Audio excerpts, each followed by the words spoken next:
buenas noches, bienvenidos al banquillo, gracias por estar con nosotros. Estamos en la recta final del proceso de extradición del expresidente Hernández. En esta semana, bueno, ya estamos cerrando prácticamente el lunes, es cuestión ya de horas. El director de la policía ha dicho que se han tenido ya contactos con personeros del Departamento Antinarcóticos DEA de los Estados Unidos. El ministro de Seguridad reveló a través de los espacios de TSI y Emisoras Unidas que entre miércoles y viernes se procederá a la entrega. De ahí que hoy revisamos qué queda en el país y cómo se enfrentará la defensa de Hernández Alvarado en el Distrito Sur, Corte Federal de Manhattan, Estados Unidos. Hoy hemos invitado para abordar este tema al experto en Derecho Penal Germán Salomón Amador. Abogado, ¿qué tal? Buenas noches, bienvenido. Tenía que llegar este momento difícil para el expresidente Hernández y sus cercanos de tener que enfrentar forzosamente la justicia de los Estados Unidos por 3 delitos que lo pueden dejar prácticamente de por vida en la cárcel. Buenas noches. Buenas noches, licenciado Rosendo, y a todo su equipo y a sus fieles televidentes, ¿verdad? Bueno, pues como lo dijo usted, y las mismas palabras las manifestó uno de los miembros de su equipo de defensa, el abogado Iván Martínez, pues que ya en Honduras ya era esta cuestión cosa juzgada. Ya los recursos de apelación que ya lo contempla el auto acordado, lo mismo que el recurso extraordinario, por así llamarlo, pero que en materia judicial se denomina acción constitucional de amparo, pues fue inadmitida. Por lo tanto, ya al señor presidente Juan Orlando Hernández le queda más que preparar su defensa técnica ya por los delitos ya en concreto en la Corte Federal de los Estados Unidos. ¿Fue un error prolongar su estadía aquí en el país? Si ya los antecedentes de todos los solicitados en extradición por los Estados Unidos concluyen en una entrega por parte del Estado de Honduras. Bueno, acordemos que este era un caso muy especial. Se trataba de un expresidente, de un diputado al Parlamento Centroamericano, y había un expendio, digamos un compendio, perdón, de jurisprudencia, de leyes, que la defensa técnica analizó, ¿verdad?, poder invocarlos y de una u otra forma, pues, verificar o constatar si en realidad podían estos argumentos jurídicos concatenarse con la legislación, y lo mismo, pues, verificar si se podría detener o declarar sin lugar el trámite administrativo de extradición del presidente Hernández. Entonces, por eso conllevó a un recurso de apelación. Se solicitó pruebas ante segunda instancia, como era una constancia de la Corte Centroamericana de Justicia, hasta dónde abarcaba la inmunidad que le correspondía o la que estaba el presidente Juan Orlando Hernández como diputado al Parlamento Centroamericano. Luego, al ser declarado sin lugar, pues existía el recurso de reposición, también fue declarado sin lugar. Pues por último fue la acción constitucional de amparo, pues que todos conocemos, fue declarada inadmisible esa acción. Por lo tanto, pues no creo que haya sido un error, creo que era cuestión de táctica también. Recordemos que el presidente Juan Orlando Hernández ya tenía sus abogados en los Estados Unidos. Creo que fuera a tiempo de aprovechamiento para buscar, ¿verdad?, o recabar ciertos medios de prueba. Por lo tanto, pues nosotros como defensores tenemos nuestras tácticas, ¿verdad? Y ahora que ellos van a coadyuvar con los abogados de los Estados Unidos, pues veremos si en realidad sirvió o no esta táctica dilatoria que se realizaron aquí en el país. Es decir, que a esta altura ya de un proceso que ahora sí arranca como imputado para el expresidente, quizás este fin de semana o el próximo lunes ya esté ante un juez federal con una acusación directa de fiscales. Hasta ahora no hay una acusación frente a él. ¿Es así el sistema estadounidense? Así es, ¿verdad? Él aún no ha sido lo que nosotros llamamos acá la audiencia de declaración de imputado. Él no ha sido presentado ante un juez, donde ese juez pues le leerá los cargos, el cual se le imputan, cuáles son el asidero jurídico probatorio que cuentan la Fiscalía de los Estados Unidos para hacer valer su acusación.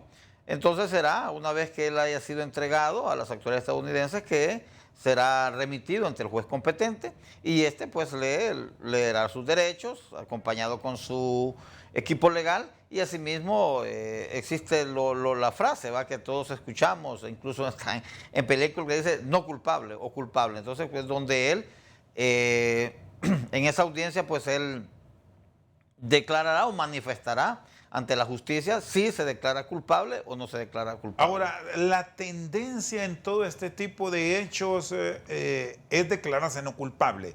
¿Qué riesgos hay, sobre todo para él que desempeñó el más alto cargo de este país? Eso sí, es un riesgo muy grande no declararse culpable.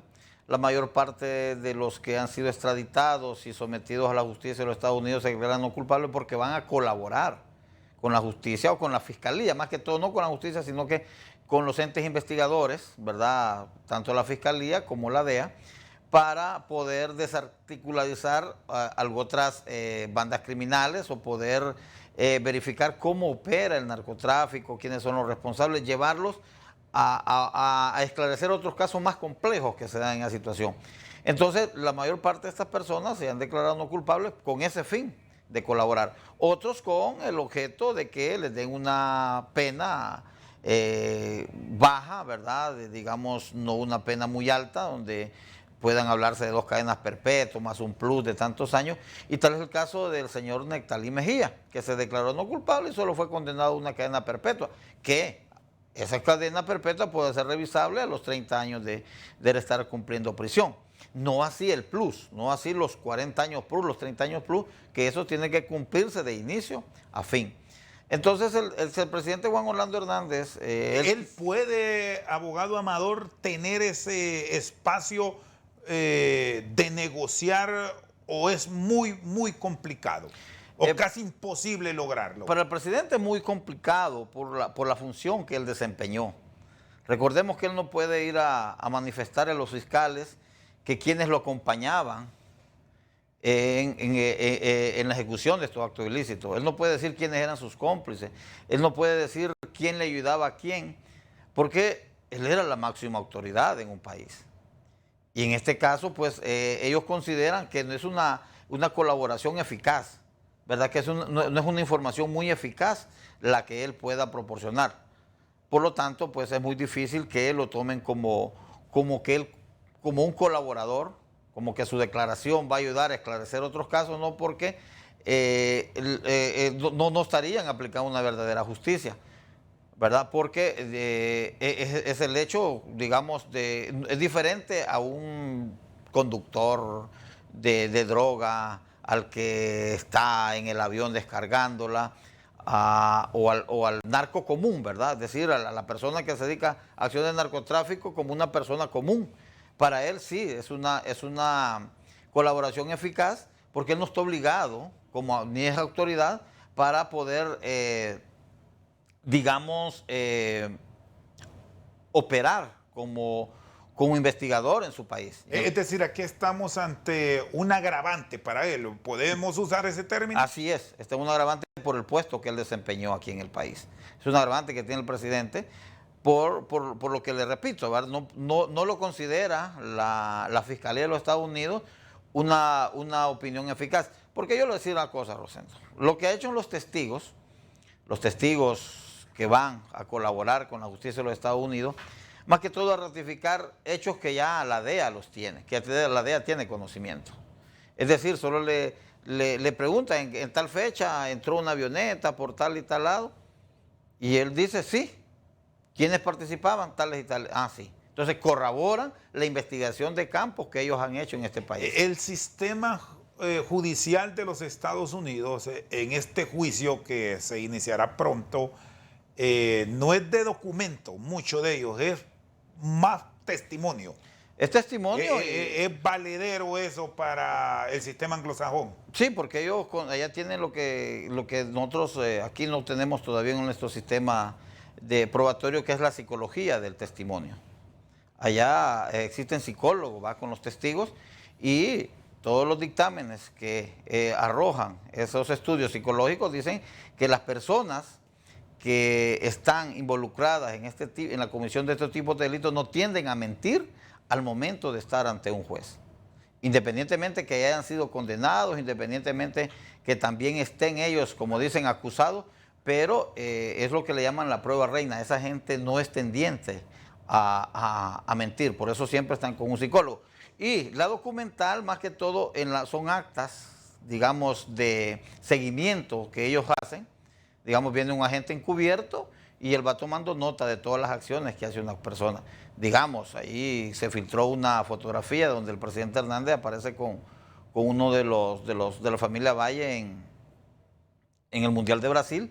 Pues eso tuvo que haber sido tomado por un agente de la DEA para que tenga validez y haber dicho y haber especificado en su informe día y hora. Entonces lo que hace la declaración testifical es ratificar esa prueba documental que ya existe. Es decir, allá para que la prueba testifical tenga un verdadero valor probatorio, tiene que ser corroborada con otra de mayor o mejor valor probatorio. Presentados estos hechos ante el juez que va a conocer de la causa, si usted fuese, como especialista en derecho penal, el responsable de su defensa, ¿le recomendaría declararse culpable de entrada o no culpable?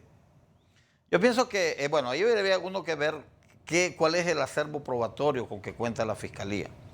Y hay un espacio de tiempo, ¿verdad? Antes y a eso tendrá acceso su defensa, a saber claro, qué prueba tiene la Fiscalía para acusar. Efectivamente, todo abogado defensor debe conocer cuál es, en las reglas del juego, y eso es universal, debe saber cuáles son las pruebas con que va a hacer valer la imputación el Ministerio Público en la Fiscalía. Esta prueba, abogado Amador, la revisan hasta que él es presentado. Correcto. Ahora los defensores que él a esta altura ya tiene, desconocen de la prueba que va a tener el Ministerio o la Fiscalía en este caso. Bueno, según información o plática sostenida con algunos colegas que ejercen su profesión en los Estados Unidos, administrativamente ellos pueden acceder a la Fiscalía, ¿verdad? Pueden acceder a la Fiscalía, solicitar cierta información, cómo se va a manejar el caso, antes de ser presentado. Algunos casos, por eso se da en ciertas situaciones que hay imputados que se van a presentar voluntariamente, no necesitan ser extraditados. ¿Por qué? Porque el abogado defensor ya ha negociado con el fiscal cuáles son las acciones o los delitos y el acervo probatorio con que cuenta la Fiscalía, para que la defensa haga un balance o haga un análisis o un diagnóstico que le afecta o que le favorece más a su representante. Es decir, a hoy lunes, que ya pasamos las 8 de la noche, ya la defensa de Hernández Alvarado sabe a lo que se va a enfrentar. Así es, ya a estas alturas ellos ya saben a qué se van a enfrentar. Por eso me imagino que la defensa técnica que lo representó aquí en Honduras recibió algunas indicaciones o algunas sugerencias para retrasar un poco más el proceso y ellos prepararse con mayor tiempo para poder enfrentar este juicio, ¿verdad? Que como no es un juicio muy común, es contra un expresidente que se va a manejar, ¿verdad? Donde hay prueba testifical de personas que en su momento histórico pues fueron extraditadas en el ejercicio del mandato del presidente Hernández. Por lo tanto, pues es muy complejo, es algo muy complejo al que se va a enfrentar. Muy bien, está con nosotros esta noche al banquillo revisando el proceso legal que enfrentará el expresidente Hernández en los Estados Unidos, el abogado Germán Salomón Amador. Una pausa, ya venimos con más.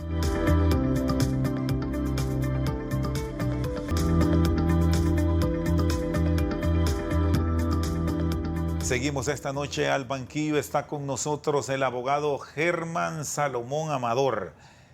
Bueno, en otros juicios de hondureños que fueron procesados por tráfico de droga, asociación ilícita y tráfico de armas. Es en resumen la acusación en este caso para muchos hondureños en los Estados Unidos, y Hernández Alvarado no es la excepción.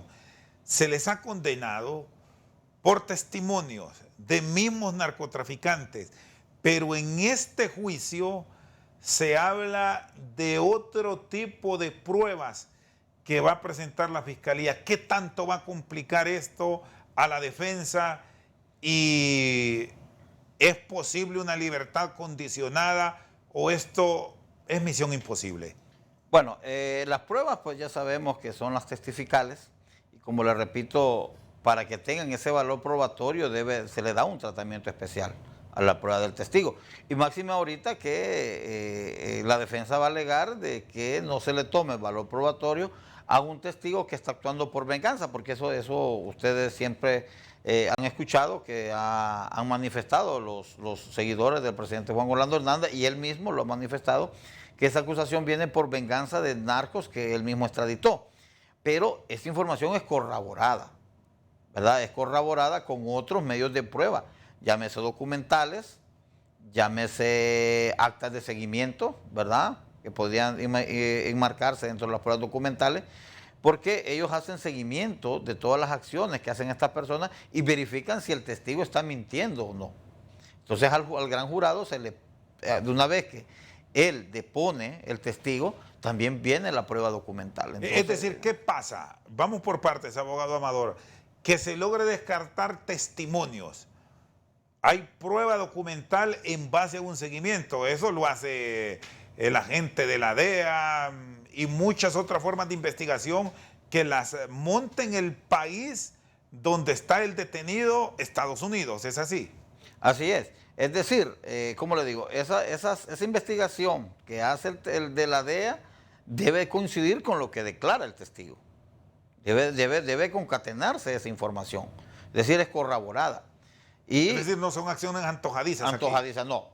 Eso es muy difícil. Así podemos decir que podrían ser acciones antojadizas, pero no. Esas pruebas testificales son como le digo, llevan un proceso especial, ¿verdad? Lo revisa un psicólogo, lo revisa el neuropsiquiatra también, y así otras personas, ¿verdad? Para verificar, pasan el detector de mentiras, que ya no es delito usarlo, y todos esos pasan ese filtro y ya le muestran al jurado cuál fue el tratamiento, qué se sometió el testigo, cuáles son las limitaciones que tiene el testigo. El mismo juez en el juicio puede decir, esa pregunta no la tomen en cuenta, porque el juez es el que dirige el proceso, no es el que impone la condena la impone el jurado. Entonces el juez como director del juicio puede decir, esa pregunta no la tome como válida, esa respuesta no la tome como válida, el mismo jurado.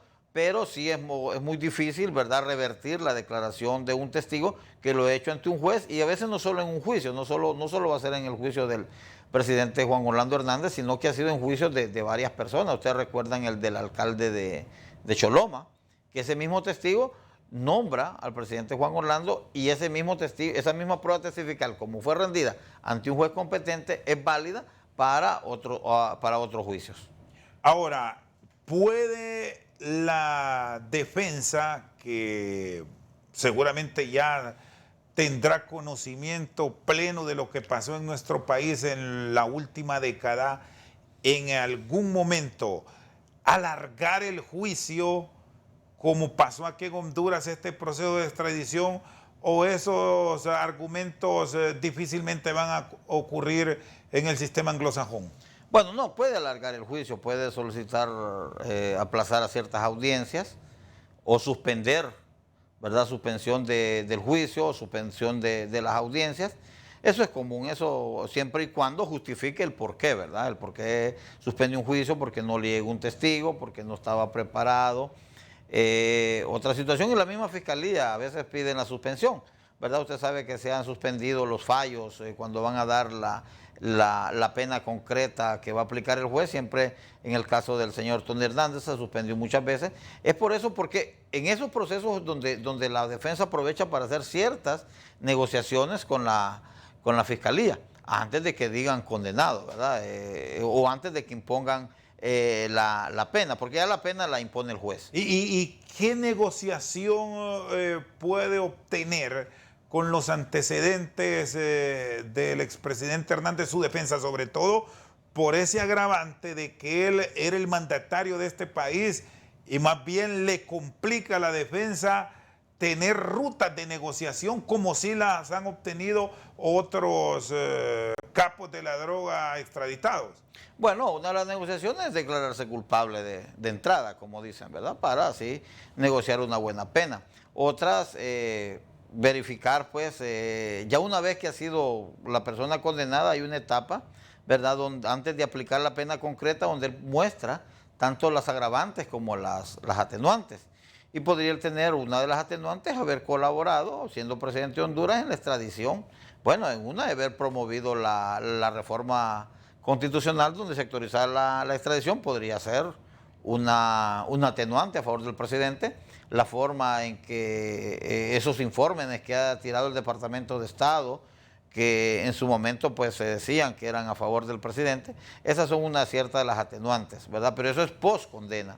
Pero si él se declara culpable, esas atenuantes siempre le valen. No es que se olvidan de las agravantes y las atenuantes. No, una vez usted se declara culpable, viene también el proceso donde el juez va a imponer la pena a aplicar.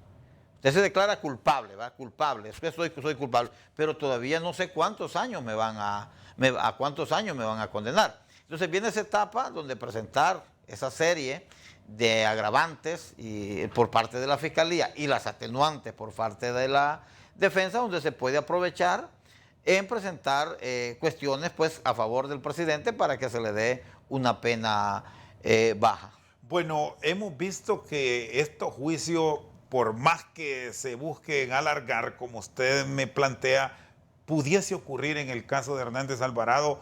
No es que duran un año, esto proyecta resolverse este año, es así. Es decir, que ya a finales de este 2022 tendremos una sentencia dictada por el juez. Así es, una sentencia dictada por lo menos por el jurado, ¿verdad? Después viene la etapa, la que le digo, una vez que ha sido condenado por el jurado, o absuelto, ¿verdad? No podría ser condenado, podría ser absuelto, no, podría la defensa también convencer al jurado que el presidente Juan Orlando Hernández no es culpable.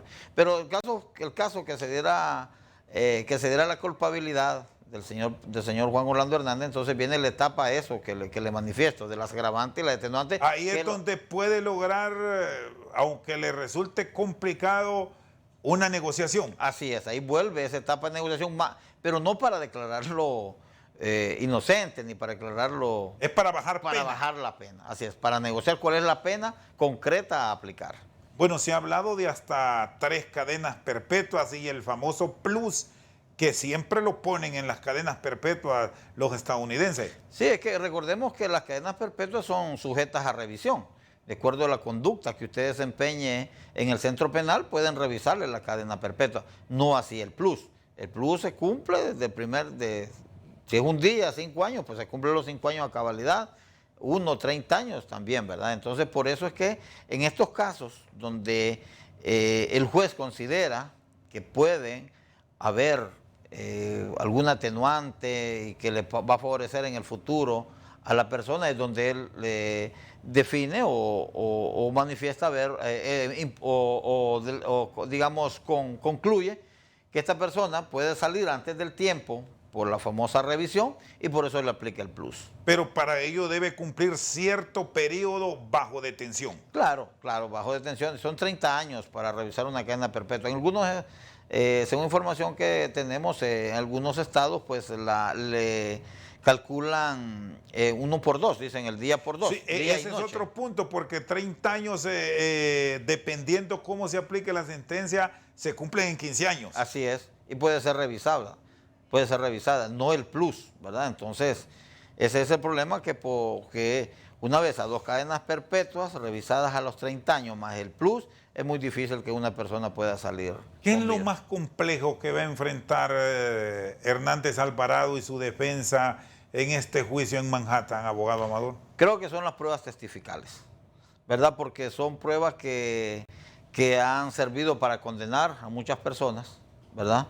Esas cadenas, esas pruebas testificales, la que viene que fue la mano derecha del Chapo Guzmán, también declaró en el juicio del Chapo Guzmán.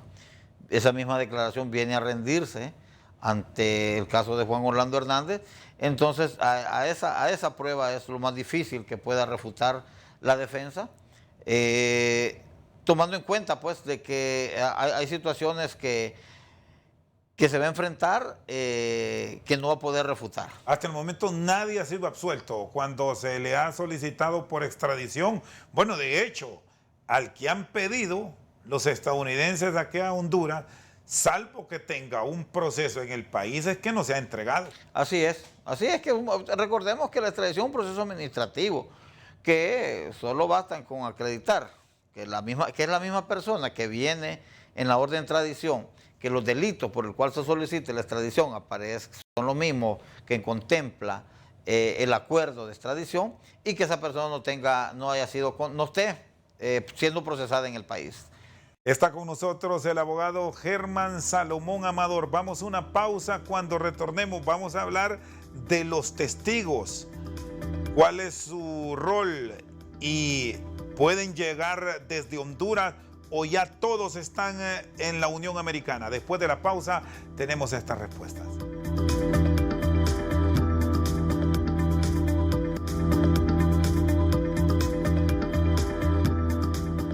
Seguimos esta noche al banquillo con el abogado Germán Salomón Amador. La Fiscalía puede solicitar testigos de aquí de nuestro país que viajen a los Estados Unidos. Puede hacer lo mismo la defensa. ¿Cómo funciona este caso que por la naturaleza del procesado va a ser mediático, va a ser muy seguido, no solo a nivel del país, sino del mundo, por ser el primer presidente juzgado por narcotráfico en Estados Unidos, solicitado por este país del norte a un estado amigo? Bueno, solicitado sí, va, porque el presidente Noriega fue llevado, no fue solicitado. Bueno, en cuanto a su pregunta, licenciado Rosendo, bueno, la Fiscalía puede, ¿verdad?, hacer uso de testigos siempre y cuando tengan conocimiento pleno de los hechos, ¿verdad? Y que esa declaración sea corroborada con los medios de prueba que él tiene. Lo mismo la defensa. Me imagino que si la Fiscalía de los Estados Unidos va a hacer uso de testigos que estén acá, estos ya creo que ya están allá, ¿verdad?, en los Estados Unidos, haciéndose el proceso antes de concurrir al tribunal a deponer. Lo mismo la defensa, ellos tienen, siempre y cuando, como le repito, la defensa con mucho más cuidado que no vayan a caer estos testigos en falso testimonio, ¿verdad? Porque también allá el falso testimonio es un delito muy grave. Entonces tendrían que ser testigos que sean de conocimiento, ¿verdad? No de escuchas, no testigos de referencia, como dice, me contaron, que le contaron. No, tienen que ser testigos presenciales de los hechos, testigos con conocimiento pleno de los hechos, y no, como repito, testigos de referencia. Hernández Alvarado puede llevar algo con él en la aeronave que lo va a conducir a los Estados Unidos, o simplemente va con lo que anda puesto. Bueno, parece que hay protocolos. Bueno, como va en un vuelo, me imagino que no va en vuelo comercial, muchos han ido en vuelo comercial. Yo tuve una experiencia cuando trabajé en ese momento histórico la Dirección de Migración, que fui como enlace para entregar a personas extranjeras. En el tiempo era de deportación, y las personas pues ni siquiera nos dejaban llevar los esposados dentro del avión. Eran otros tiempos. Eran otros tiempos. Me imagino que en este momento, pues como va en un vuelo oficial, no sé si va, me imagino que va a ir esposado, y no creo que le permitan llevar más que su propia ropa, ¿verdad? Hemos visto que todos los que se han ido llevan solo su propia ropa. Y allá en el centro penal sí creo que les dan la autorización, o ellos tienen un sistema qué utensilios pueda tener la persona dentro del establecimiento penitenciario.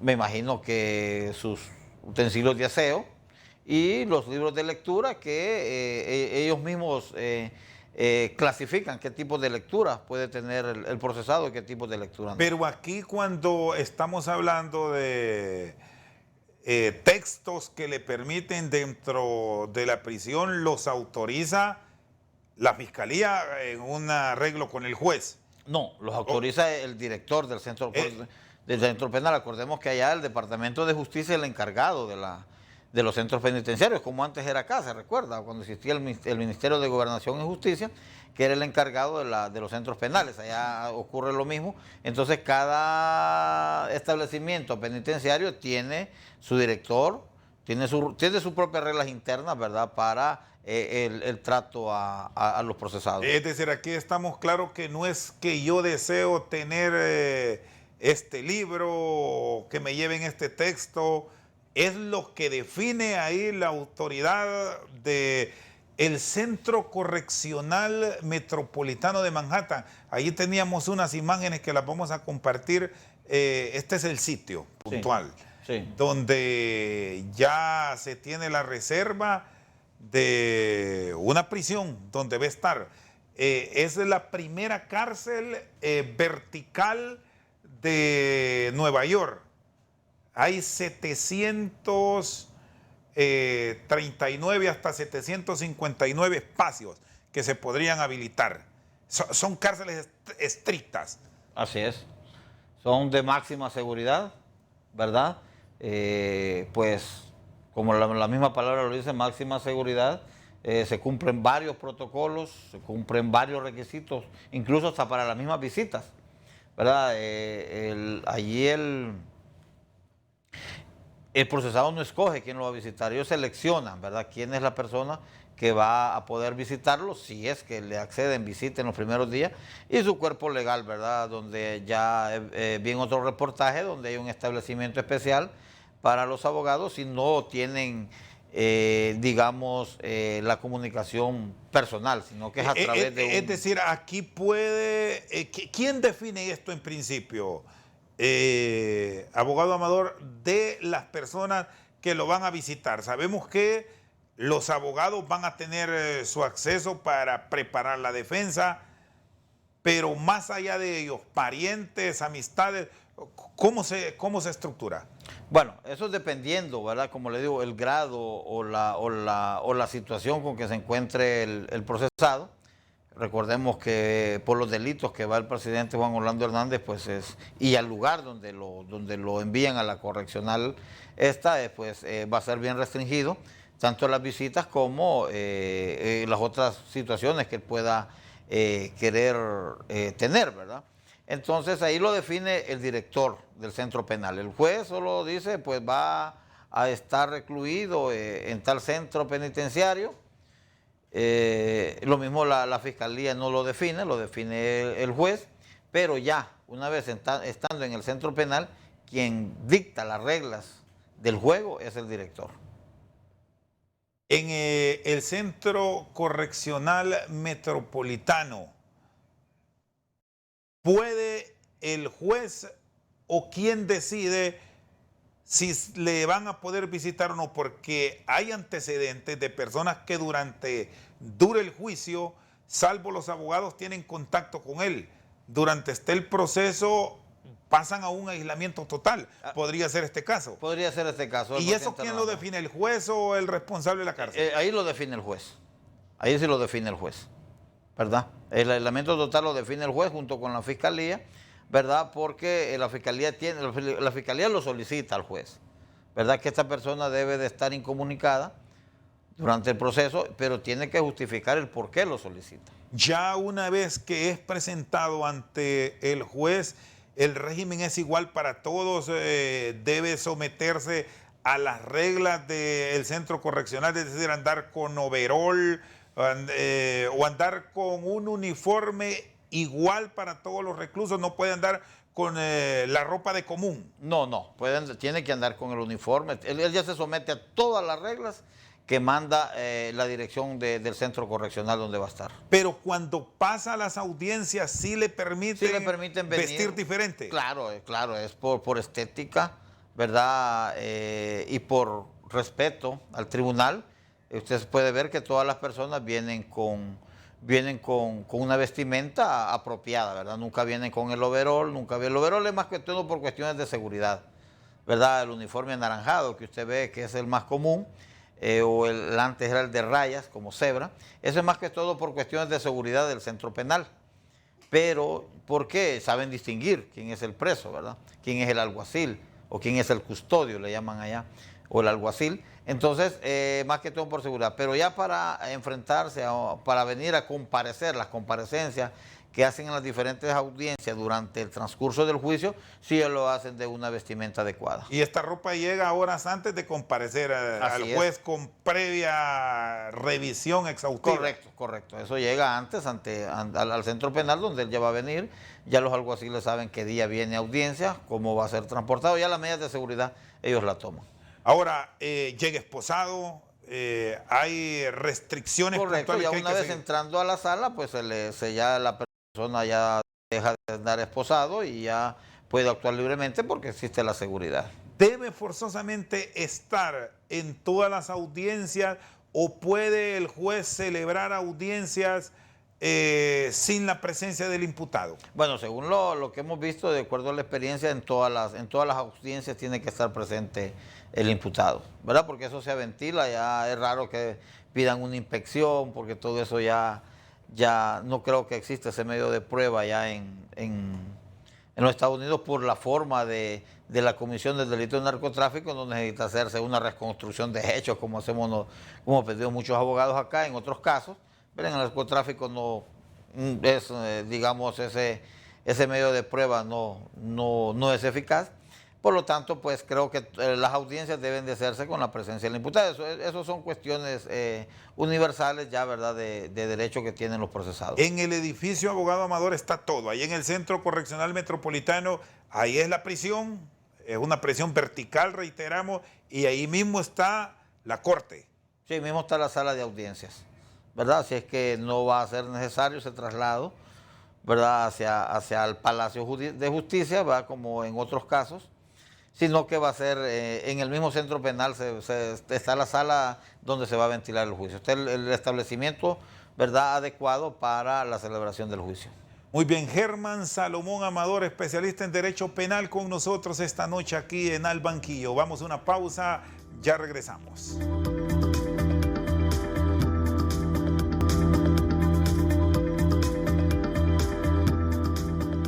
Seguimos esta noche al banquillo con el abogado Germán Salomón Amador. ¿Durante todo el juicio va a permanecer ahí en el centro correccional o pueden moverlo?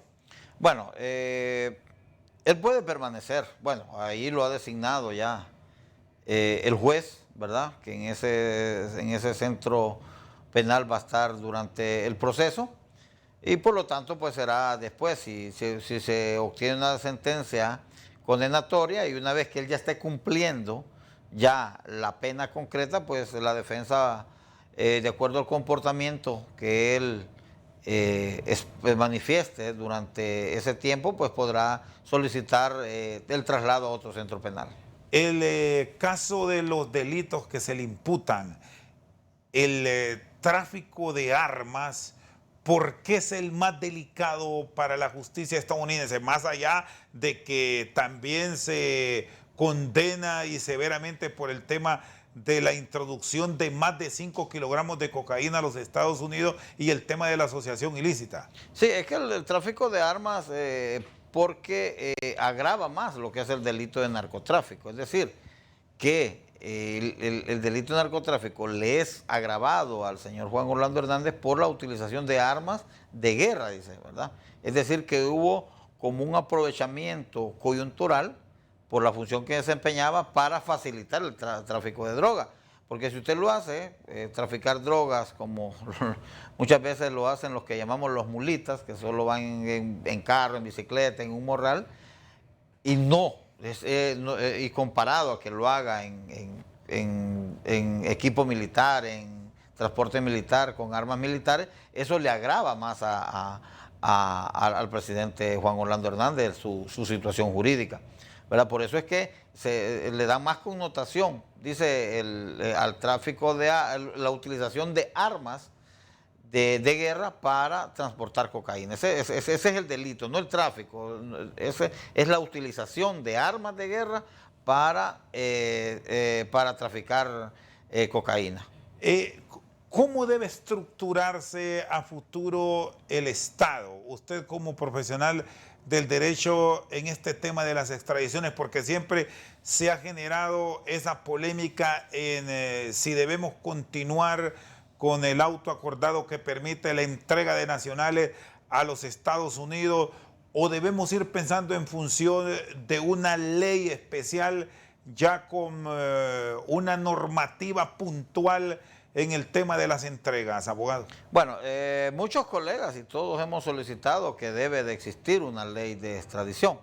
Y eso implica tener un juez de extradición, un tribunal ya conformado dentro del organigrama del Poder Judicial. Es decir, desligar al Poder Judicial como tal, entendiéndose Corte Suprema de Justicia y sus 15 magistrados. Así es. Que no sean ellos. Que no sean ellos, que debe de haber un juez de extradición, un tribunal completo, tanto juez ordinario como Corte de Apelación, porque eso le daría más opción a la defensa y allí, ¿verdad?, de poder invocar las acciones constitucionales. Pero en este caso, que la misma Corte es el tribunal de alzada especial, ¿verdad?, para conocer la apelación, y después tiene que convocar o organizar un nuevo tribunal ad hoc para un recurso o una acción constitucional de amparo. Entonces esto es lo que se debe de evitar. O prácticamente, si vamos a seguir como está establecido hasta ahorita, como un trámite meramente administrativo, que se torne esa facultad a la Secretaría de Gobernación y Justicia, así como hacen las deportaciones, que lo hace la Secretaría de Gobernación y Justicia a través del Instituto Nacional de Migración, y es una cuestión administrativa que no necesita mucho protocolo, ¿verdad? Entonces, sin una ley de extradición, esto va a seguir siendo un trámite administrativo que perfectamente le puede turnar esa atribución al Ministerio de Gobernación y Justicia, salvo, ¿verdad?, salvo que ahí es donde se puede encontrar algún obstáculo, es por la detención preventiva. Acuérdense que según la Constitución de la República nadie puede ser detenido por más del tiempo establecido si no es por un juez competente. Entonces ahí creo que por eso no se podría turnar a la Secretaría de Gobernación. Pero sí, si se va a crear una ley de extradición, ¿verdad?, tanto sustantiva como adjetiva, debe también la Corte Suprema de Justicia cambiar su organigrama o su forma o la forma que han venido realizando las extradiciones y nombrar un tribunal competente solo para ese efecto. ¿Y qué pasó con la reciprocidad? ¿Debe el Estado, que requiere en este caso Honduras cuando se presentan los casos, ser puntuales con los Estados Unidos? Porque está el antecedente de Axel López, que en base a una revelación que han hecho congresistas que han estado investigando el tema de las extradiciones, sorprendió cuando ellos, conversando con altos cargos de la DEA, la CIA y la Embajada de los Estados Unidos, estos les habrían manifestado que a ellos solo les interesa el tema del narcotráfico, y ahí vean ustedes cómo resuelven lo otro. Bueno, es que la verdad que el delito por el cual se solicitó o se solicitará, o no sé si han solicitado la extradición de este ciudadano, Axel López, no está dentro del tratado. Es lo primero que hay que verificar, ¿verdad? Porque el señor Juan Orlando Hernández lo estuvieran extraditando por corrupción, no cabía la extradición. En Honduras perfectamente pudo haber denegado la extradición. Pero lo mismo el caso de Axel López, no está por narcotráfico, ni por asociación ni organización criminal, ni el otro delito, sino que está por un delito distinto al que no está en el tratado. Es decir, bajo este concepto, la extradición de Axel López es imposible.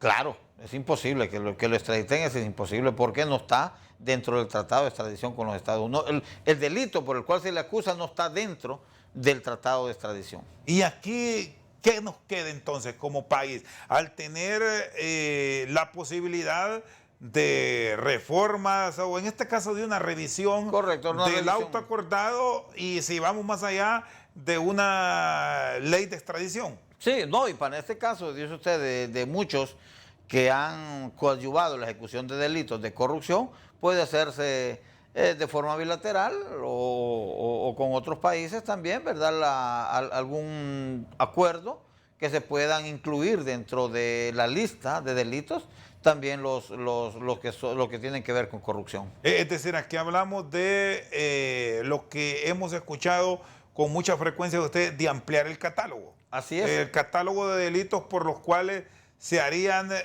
las entregas de nacionales de Honduras y de Estados Unidos. Así es, efectivamente, así se puede hacer. Porque usted puede ver que muchas personas que han cometido delitos en Estados Unidos y están acá, no pueden ser extraditadas porque no están dentro del catálogo, ¿verdad? Una persona que asesinó a otro en Estados Unidos y por estar en Honduras lo quiere extraditar a Estados Unidos, tampoco no puede hacerlo, porque no está dentro del catálogo. ¿Y qué delitos serían, abogado, los que podrían ser considerados viendo las situaciones que se enfrentan a nivel de ambas naciones? Bueno, yo creo que debe ser el de corrupción.